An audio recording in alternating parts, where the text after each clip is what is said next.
Hola amigos de YouTube, ¿cómo están? Apuesto que bien. Bueno amigo, en este video, como dice el título, es la segunda parte de historias de terror, ya que les gustó mucho la primera parte. La mayoría de las historias están contadas en primera persona y tenemos dos invitados especiales que son Tachitov 3597 y su asistente, que llamaremos Adrián Jeje. Bueno, no crean que se me han olvidado mis dos sagas anteriores, El misterio de Slenderman y La delfín de San Andreas. Ya tentó ambos guiones hechos, ya solo es cosa de pasarlos al GTA. Bueno, comencemos con las historias. Primero contará la suya Tachitov 3597 y después su asistente y después nuestro querido Subnormal Lict y por último yo. Bueno, sin hacerse las más largas XD, comencemos con las historias y no me albureen. Bueno, comencemos con el miedo, espero se cajen del susto y no pondré screamers ni nada, no acostumbro poner eso jeje. Bueno, ya dejémonos de gilipolleces y comencemos XD. Visiones y premoniciones. Esta historia la vivieron Marjorie Tillotson y su hija Ellen, de 26 años. Ellen vivía en un edificio de apartamentos al otro lado de la calle donde vivía Marjorie. Una noche, Ellen dormía profundamente cuando se despertó al escuchar fuertes voces.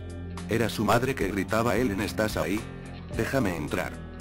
Ellen se dirigió a la puerta y al abrir se encontró con su madre nerviosa. Marjorie quería saber por qué Ellen había llamado a su puerta unos minutos antes. Ellen miró a su madre estupefacta. Ella no había salido, no había ido a casa de su madre, no había llamado a su puerta. Es más, se había acostado a las 11 de la noche y no despertó a ese momento. Marjorie, alarmada, le dijo que aquello no era posible porque ella le había visto y había hablado con ella. Es más, según Marjorie, Ellen le dijo que fuera inmediatamente a su casa sin hacer preguntas. Entonces un estruendo las dejó atónitas y madre e hija corrieron para asomarse por la ventana. En la acera de enfrente, había un escape de gas y como consecuencia había provocado una explosión en el edificio donde vivía Marjorie.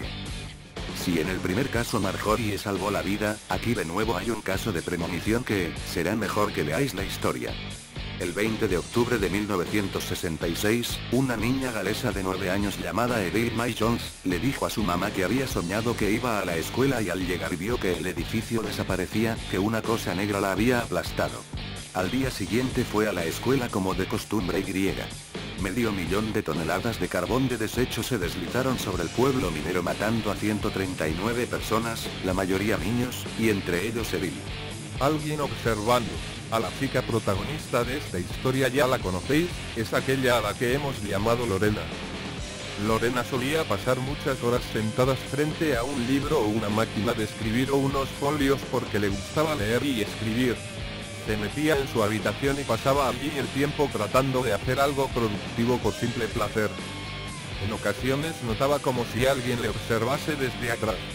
La sensación era tan fuerte que no podía evitar volverse, y allí solía estar su padre, en el umbral de la puerta, observándola en silencio con una sonrisa en el rostro, posiblemente orgulloso de ver a su hija tan entregada a algo. ¿Cuánto hace que estás ahí?, le preguntaba. Un ratito, contestaba él. Y así sucedió en muchas ocasiones. Lorena se acostumbró a saber que cuando notaba esa mirada en la nuca, insistente, invisible, detrás estaría su padre mirándola con cariño. Era bonito vivir una sensación así. Un día escuchó su nombre. ¿Qué?, preguntó al tiempo que giraba el rostro. Se asombró de ver que no había nadie, y entonces se preguntó si había escuchado una voz de hombre o de mujer y no supo contestarse. No le dio más importancia y siguió con sus quehaceres. Volvió a ocurrirle, y esta vez notó que la voz estaba pegada a su oído. Quien hubiera dicho Lorena lo tenía que haber dicho en un susurro firme justo en su oreja. Pero no había nadie, estaba completamente sola en la habitación. Tampoco esta vez hubiera sabido concretar si se trataba de una voz femenina o masculina, pero lo que sí tenía claro era que lo había oído lo suficientemente fuerte como para arrancarla de sus pensamientos. Su padre murió. Alguien le dijo que aquella casa estaba llena de espíritus que desde hacía mucho tiempo esperaban la llegada de su padre, y más tarde tendría oportunidad para comprobar si aquello era cierto o no, pero esta es otra historia, no quiero desviarme. Lorena estaba una tarde en su habitación cuando notó a su padre en el umbral de la puerta. Se giró porque sabía que estaba ahí, como siempre, y la sonrisa desapareció de su rostro cuando recordó que su padre ya no estaba. sintió un escalofrío porque sabía que aquella sensación había sido tan vívida y tan fuerte como cuando el hombre estaba vivo, y no supo qué pensar. De nuevo y durante un tiempo, siguió escuchando a alguien llamarle al oído y también la mirada clavada en la nuca, pero de nuevo y durante todo ese tiempo que duró, allí ya no había nadie. Mataos mutuamente. Esta es la historia de dos amigas que desde que tenían solo 9 años jugaban con el tablero de la Ouija. Cuando relató esta historia, tenía tan solo 13 años, y el hecho había ocurrido hacía apenas unas semanas.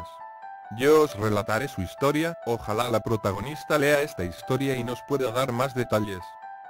Las dos adolescentes entraron en una casa abandonada con el fin de invocar a algún espíritu, pero en esta ocasión, al contrario que las veces anteriores, en vez de venir un espíritu benigno, vino uno maligno. Aquel espíritu, mediante el tablero, les ordenó que hiciera lo que él les ordenaba o las mataría. Le preguntaron alucinadas qué quería. Mataos mutuamente fue su contestación. No dudaron en decirle que se fuera, pero el vaso se movía enérgico una y otra vez hacia el no del tablero. Tras varias negativas rotundas, el vaso paró en seco y ellas se miraron preguntándose qué estaba ocurriendo. Entonces ocurrió. Al final de la escalera de aquella casa abandonada había un fantasma. Llegaron incluso a hacerle una fotografía. En aquel mismo momento escucharon un crujido y al girarse vieron que el vaso de cristal se había roto. Al mismo tiempo el fantasma desaparecía. No te burles de las historias. Había una vez 3 niños de 9,76 años de edad, como cualquier niña de su edad por curiosidad se metieron a esta página de internet. En una de esas se encontró una historia escrita por una tal Lucy Van. Lucy te va a matar. Con una advertencia, ellas dieron clic al darse cuenta de que eran las visitantes número 100. La historia más bien era como una carta y decía: hola, querido amigo / me llamo Lucy, espero y estés bien. Les quiero decir que quien sea el visitante número 100 de esta historia morirá. Eso dependerá de cuántos años tenga. Si tiene 15 tardará 15 días en irse. Así pasará con los visitantes a partir de 100, con los adultos morirán en tan solo 5 días, esto no lo podrán evitar.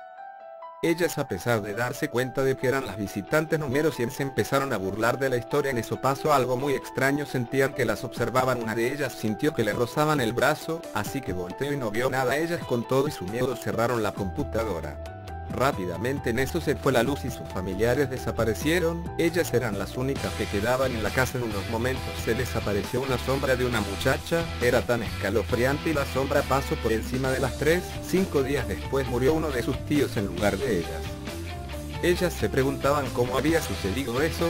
La sombra vio ellas 3, pero eso no la detuvo hasta matar a alguien para descansar en paz, sin saber cómo el usuario desapareció misteriosamente. Nada más me queda una cosa por decir: no te burles de las historias por más absurdas que sean, y menos con amenazas. Te lo digo porque una de esas niñas era yo. Ya han pasado 4 años, no sé qué pasó después, por la impresión de lo sucedido. Mi hermana, desde entonces 6 años, se fue volviendo loca, ahora vive en un manicomio. Así que ten mucho cuidado.